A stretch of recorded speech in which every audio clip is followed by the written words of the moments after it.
1517년 10월 31일에 마르틴 루터가 비텐베르크 대학 정문에 95개조 반박문을 붙이면서 불같이 종교개혁이 일어나기 시작했고요. 이제 500주년을 한 해 앞두고 있습니다. 그런데 타락한 중세 교회를 바라보면서 개혁의 의지를 가지고 나갔던 사람이 마르틴 루터가 그 처음 시작은 아니었습니다. 영국의 그 옥스퍼드 대학의 존 위클리프나 혹은 체코의 얀 후스와 같은 이런 사람들, 종교개혁 이전의 개혁자들, 그들의 외침과 희생이 먼저 있었습니다.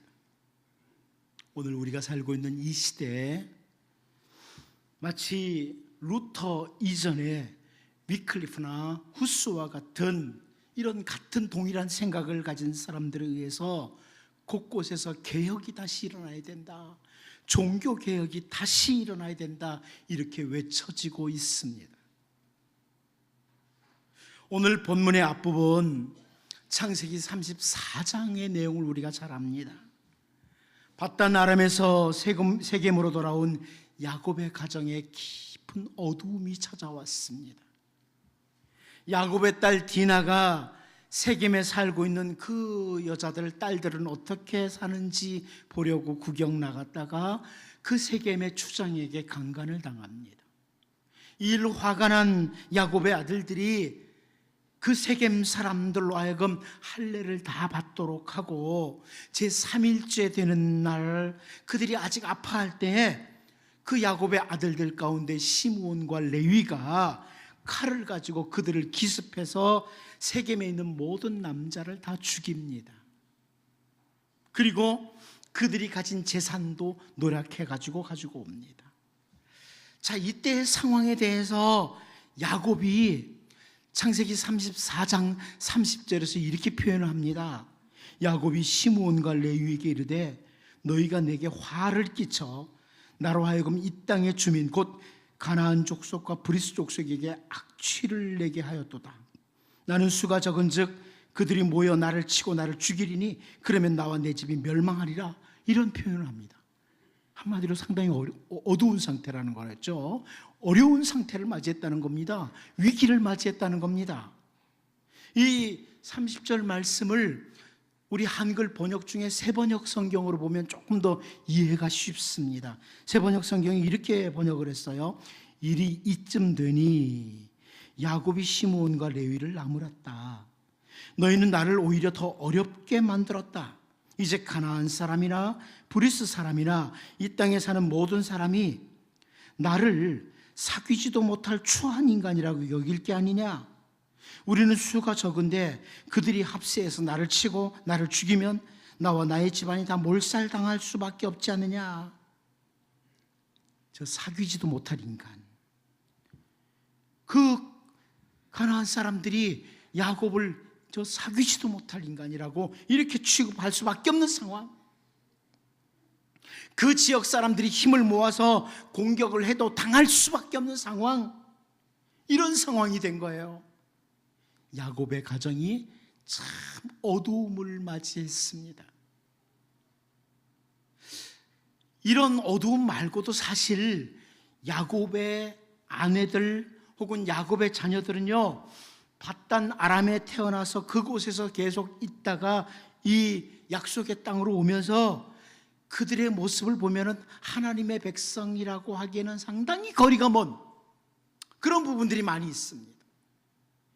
야곱이 오늘 본문 2절에서 너희 중에 있는 이방 신상들을 버리고 이렇게 표현하는 걸 볼 때 야곱의 가정은 영적으로도 어두운 상태에 있는 그런 가정이었습니다. 어둠으로 가득 찬 야곱의 가정.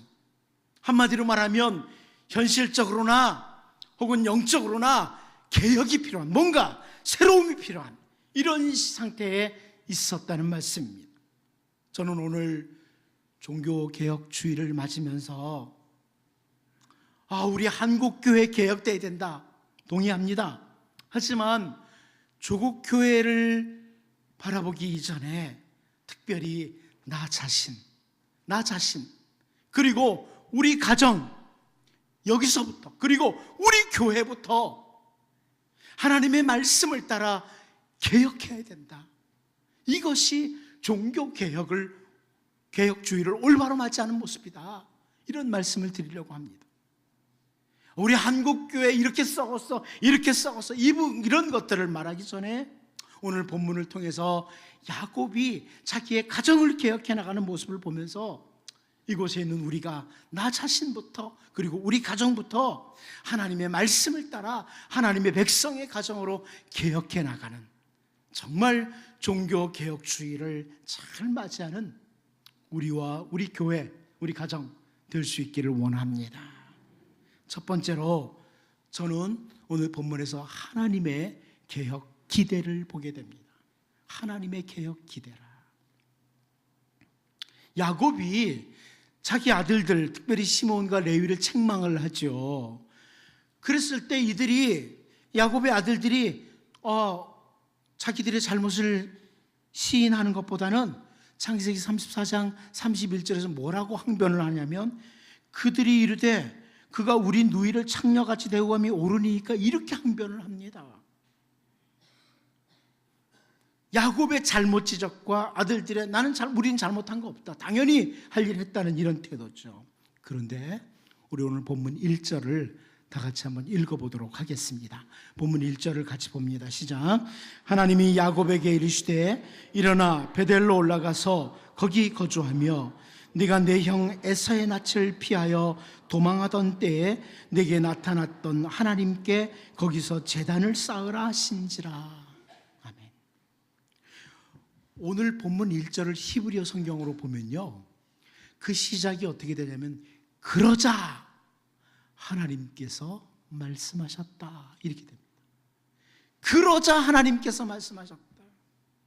야곱이 자녀들의 잘못을 지적하니까, 아니 그 사람들이 먼저 잘못했다고, 우리 누이를 창녀 취급했다고 이렇게 항변을 하자, 그러자 하나님께서 야곱에게 말씀을 하셨다는 겁니다.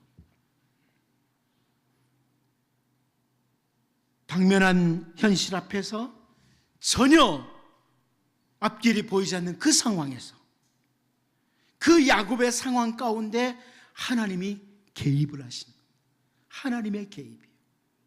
그래서 하나님이 말씀하셨다. 하나님께서 야곱에게 어떻게 말씀하십니까? 베델로 올라가라. 베델로 올라가라. 우리는 이 야곱과 베델과의 관계를, 과거에 어떤 일이 있었는지를 잘 압니다.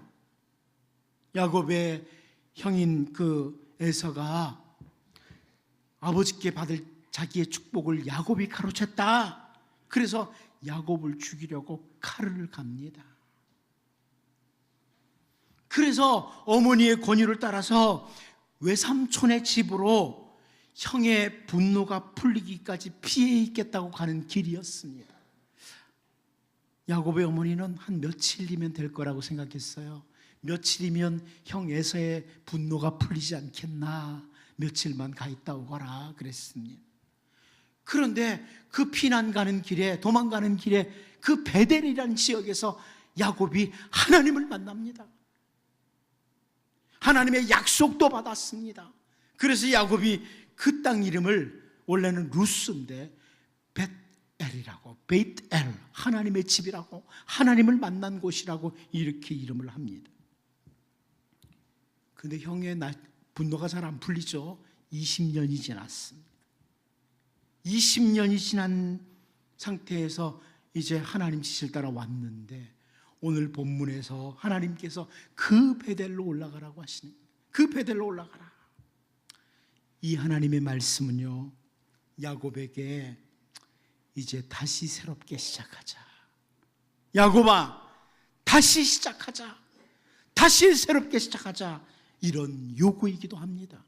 그리고 동시에 이 베델로 올라가라, 이 표현은 하나님께서 그의 택한 백성인 야곱과 그 가정에 대해서 가지시는 기대예요. 기대. 개혁의 기대입니다. 다시 시작하자는 개혁의 기대입니다. 1517년 종교개혁은 종교개혁에 참여한 사람들이 먼저 가진 기대라기보다는 하나님께서 어둡고 혼탁한 중세교회를 향하신 기대가 먼저였습니다. 새롭게 하자. 너무 어둡다. 새롭게 하자. 사실 종교개혁에 앞장섰던 위클리프나 얀 후스나 루터나 칼빈과 같은 이런 사람들, 그들은 하나님의 마음을 읽은 거예요. 개혁을 기대하시는 하나님의 마음을 읽은 겁니다. 이대로는 안 된다. 개혁을 기대하시면서 하시는 하나님의 음성을 그들이 먼저 들은 거예요. 야곱의 가정을 향해서 베델로 올라가서 이제 믿음의 후손의 가정으로 다시 새롭게 시작하자는 이 말씀, 오늘 본문 1절에서 보면서 여러분, 오늘 우리를 향해서, 우리의 가정을 향해서, 우리 교회를 향해서 하나님께서 다시 하자, 다시 새롭게 하자, 다시 새롭게 시작하자고 개혁을 기대하시며 요구하시는 이 하나님의 마음을 읽고 하나님의 음성을 들을 수 있어야 종교개혁의 후예들입니다. 종교개혁주의를 수십 번 드렸다고 종교개혁의 후예가 아니고요, 오늘 2016년 종교개혁주의를 맞으면서 나를 향해서 기대하시는 하나님의 마음, 우리의 가정을 향해서 기대하시는 하나님의 마음, 개혁을 기대하시는 하나님의 요구를 확인하고 나 자신과 우리 가정을, 우리 교회를 새롭게 하고자 하는 다짐과 기도와 달려감이 우리에게 있기를 원합니다. 두 번째로, 그러면 야곱의 가정의 개혁에는 어떤 것들이 개혁이 되고 있었느냐, 이 부분을 좀 보자는 겁니다. 여러분, 개혁은 말로만 외치는 것이 개혁이 아닙니다. 다짐만으로 가능한 것도 아닙니다. 오늘 본문 2절을 같이 한번 읽어보겠습니다. 같이 봅니다. 시작. 야곱이 이에 자기 집안 사람과 자기와 함께한 모든 자에게 이르되 너희 중에 있는 이방 신상들을 버리고 자신을 정결하게 하고 너희들의 의복을 바꾸어 입으라. 저는 이 구절을 통해서 야곱의 가정이 개혁하는 모습을 세 가지로 먼저 말씀드리려고 합니다. 첫 번째는요, 모두입니다. 모두. 하나님의 개혁을 기대하는 말씀, 베델로 올라가라, 이 말씀을 듣고 야곱은 먼저 자기 집안 사람과 자기와 함께한 모든 자에게 그럽니다. 자기 혼자 베델에 올라갈 준비를 하고 자기 혼자 다녀오겠다는 게 아니에요. 자기가 베델에서 하나님 만났으니까 나 혼자 가서 만나고 올게, 이게 아니에요. 모든 사람들이, 자기 가족들뿐만 아니라 그곳에 자기 집안에 있는 모든 사람들이 함께 가는 겁니다. 온 가족, 집안 사람, 자기와 함께한 모든 자입니다. 여러분, 우리가 이걸 추구해야 됩니다. 다윗도 시편 101편 7절에서요, 거짓을 행하는 자는 내 집안에 거주하지 못하며 거짓말하는 자는 내 목전에 서지 못하리로다 그랬습니다. 자기 집안에, 자기 가족들 뿐만 아니라 자기 집안에 들어오는 모든 사람들은 개혁되어야 된다는 거예요. 거짓 행하는 자 못 들어온다. 여러분, 나 자신과 우리 가정이 개혁될 수 있도록, 나만 잘하면 된다가 아니라 우리 가정이 개혁될 수 있도록, 우리 교회가 개혁될 수 있도록 우리가 기도해야 됩니다. 동시에 이 모든이라는, 콜이라는 히브리어 단어죠. 이 단어는 부분적인 개혁이 아니라 모든 영역을 성경을 따라 개혁해야 된다는 것을 보여주는 표현이기도 해요. 일부만 개혁해놓고 다 했다, 이게 아니에요. 모든 우리의 삶의 영역을 하나님의 말씀을 따라 개혁해야 된다, 이런 거죠. 종교개혁, 2016년 종교개혁주를 맞으면서요, 우리 다짐과 기도와 열심히 추구해야 될 게 뭐냐, 나와 우리 가족과 이 모두가 정말 하나님 앞에서 말씀을 따라 개혁해야 되겠다. 함께 개혁한다. 이런 자세로 달려갈 수 있기를 원합니다. 두 번째는 버려야 할 것입니다. 버려야 될 것. 야곱은 온 가족과 자기와 함께한 자들에게 그 무엇보다도 먼저 너희 중에 있는 이방 신상들을 버려라 이렇게 요구합니다. 너희 중에 있는 이방 신상들을 버려라. 여러분, 개혁은요, 버려야 될 것을 버리는 것이 개혁입니다. 개혁이 뭐냐? 버려야 될 것을 버리는 거예요. 중세교회가 종교개혁자들을 핍박하고 화형시키기도 하고 공격했던 이유가 뭐예요? 자기들이 이미 가지고 있던 기득권을 비롯해서 버려야 될 것을 포기할 수가 없었던 거예요. 포기하지 못하는 거예요. 얼마나 많은 수입이 들어오는데 포기를 못하는 거예요. 개혁은 버려야 될 것을 버리는 거예요. 하나님의 말씀을 따라 잘못된 생각 버리는 겁니다. 하나님의 말씀을 따라 내 입에서 잘못된 말들 버리는 겁니다. 하나님의 말씀을 따라 내 모든 삶의 행동들, 잘못된 것들을 버리는 겁니다. 바울 사도가 에베소서 4장 22절에서요, 너희는 유혹의 욕심을 따라 썩어져가는 구습을 따르는 옛사람을 벗어버리고 그럽니다. 그리스도의 은혜를 받은 사람, 예수 그리스도의 십자가로 말미암아 구원받은 백성들은 옷을 벗듯이 벗어버려야 될 것들이 있다. 옛사람. 야곱의 가정이 자기 가족들과 자기와 함께한 사람들이 가지고 있던 버려야 될 것들을 다 버리도록 하는 개혁을 하는 걸 보면서요, 오늘 우리의 가정에, 우리 가족들에게, 나에게 그것이 유형의 것이든 무형의 것이든 버려야 될 것들이 무엇인가 하나님의 말씀을 따라 올바로 확인하고 잘 버림으로 하나님께서 기뻐하시는 개혁자들, 개혁의 후예들이 될 수 있기를 원합니다. 세 번째는 정결과 새롭게 변화합니다. 버릴 것을 버리는 것으로 끝이 아니라 이제 야곱은 자신을 정결하게 하고 너희들의 의복을 바꿔 입으라 이렇게 선포를 합니다. 새번역 성경에서 이 부분을 이렇게 번역했습니다. 몸을 깨끗이 씻고 옷을 갈아입으라. 이 개혁이죠. 에베소서 4장 22절에서 옛사람을 벗어버려라 이렇게 권면했던 바울 사도가 에베소서 4장 23절 24절을 보면요, 오직 너희의 심령이 새롭게 되어 하나님을 따라 의와 진리의 거룩함으로 지으심을 받은 새 사람을 입으라고 하고 있습니다. 벗어버리고 끝이 아니라 입어야 되는 거예요. 새 사람을 입어야 되는 거예요. 더러운 옷을 벗어버리고 끝이 아닙니다. 개혁은 새 사람, 정결함과 함께 새로운 옷을 입는 거예요. 생각을 새롭게 입고 언어를 새로운 언어로 다듬고 우리의 행실을 새롭게 하는, 이게 개혁이에요. 중세교회가 잘못됐던 것들을 벗어버리고 마치는 것이 아니라 초대교회로, 1세기 공동체로 성경으로 돌아가는 것, 그것을 올바른 개혁이라고 했습니다. 이제 우리 모두 함께 모든 부분에서 개혁을 행하되 버릴 것은 잘 버리고 정결함과 함께 새 사람을 입는 우리 자신과 우리 가정과 우리 교회가 될 수 있기를 원합니다. 마지막 한 가지 더 봅니다. 그러면 개혁이란 뭐냐 하는 겁니다. 오늘 본문 3절을 같이 한번 읽어보도록 하겠습니다. 같이 봅니다. 시작. 우리가 일어나 베델로 올라가자.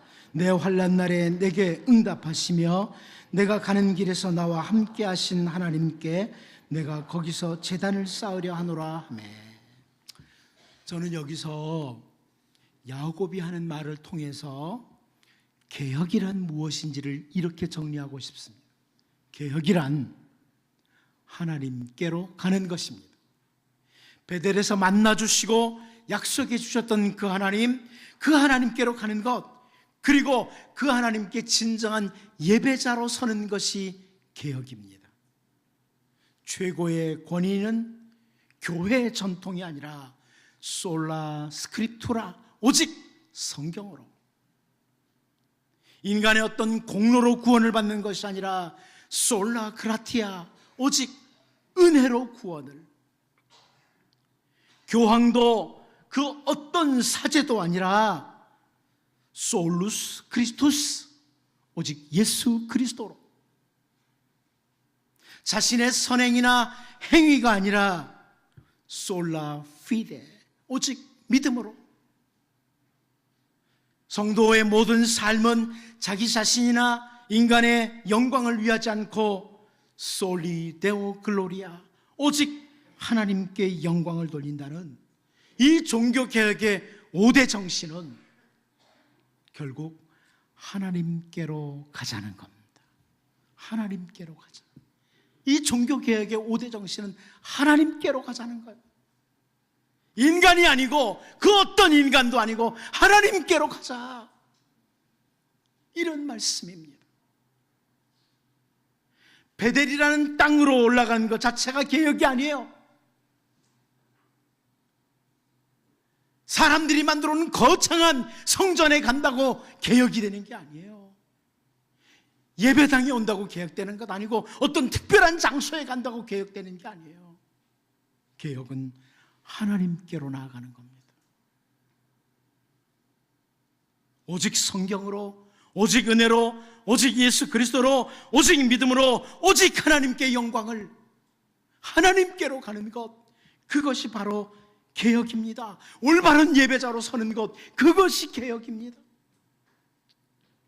훗날 이스라엘 백성들 가운데요, 단순히 베델만 가면 된다 이렇게 오해한 사람들이 있어요. 베델만 가면 된다. 그래서 선지자 아모스는 아모스 5장 5절 6절에서요, 베델을 찾지 말며 길갈로 들어가지 말며 부엘세바라도 나아가지 말라. 길갈은 반드시 사로잡히겠고 베델은 비참하게 될 것임이라 하셨나니 너희는 여호와를 찾으라. 그리하면 살리라. 그렇지 않으면 그가 불같이 요셉의 집에 임하여 멸하시리니 베델에서 그 불들을 끌 자가 없으리라. 인류 역사 가운데 계속 되어왔던 게 그겁니다. 어떤 장소에 가면, 어떤 사람한테 가면 이것이었어요. 그런데요, 개혁은 하나님께로 가자는 겁니다. 하나님과의 만남이에요. 하나님 앞에 올바른 예배자입니다. 이제 2016년 종교개혁주를 맞으면서 우리가 하나님 면전에 설 수 있도록 고람되오, 하나님 면전에 언제나 설 수 있도록 어떤 장소도 어떤 사람도 어떤 사상가들도 아니라 하나님 면전에 서는, 하나님 앞에 진정한 예배자로 서는 진정한 개혁의 후예들로 우리가 살 수 있기를 원합니다. 기도하겠습니다. 하나님 아버지, 종교개혁주의를 맞으면서 우리를 돌아보게 하시고 우리 가정을 돌아보게 하시고 우리 교회를 돌아보게 하여 주옵소서. 하나님, 오직 성경으로, 오직 은혜로, 오직 예수 그리스도로, 오직 믿음으로, 오직 하나님께 영광을 돌리는 진정한 종교개혁의 후예들이 되게 하여 주옵소서. 예수님의 이름으로 기도하옵나이다. 아멘.